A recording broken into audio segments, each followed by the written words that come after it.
Kita ke Malang, saudara. Sebuah sekolah menengah pertama di Kota Malang, Jawa Timur mengubah sampah organik menjadi briket atau sumber bahan bakar alternatif. Pembuatan briket ini menjadi tujuan sekolah untuk mengatasi permasalahan sampah di sekolah. Briket atau bahan bakar alternatif ini bukan berasal dari arang pada umumnya, namun merupakan hasil dari gabungan sampah organik dari campuran kompos daun, sekam bakar, arang tempurung kelapa yang dicampur tepung tapioka sebagai perekat.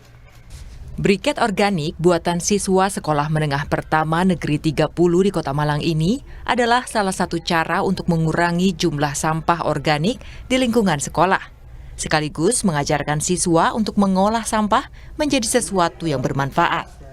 Untuk proses pembuatan briket organik ini, kompos daun dan bahan lainnya dicampur hingga menjadi seperti tanah liat.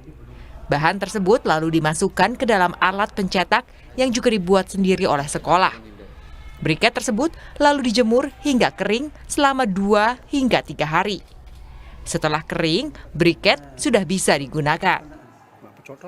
Untuk yang anorganik itu sudah ada plot-plot tersendiri.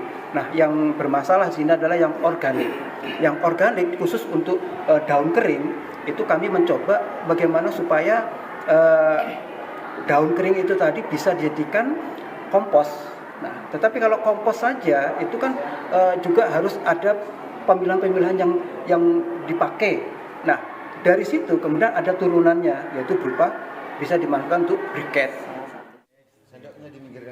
Menurut pihak sekolah, briket hasil inovasi sekolah ini sebenarnya cukup banyak diminati.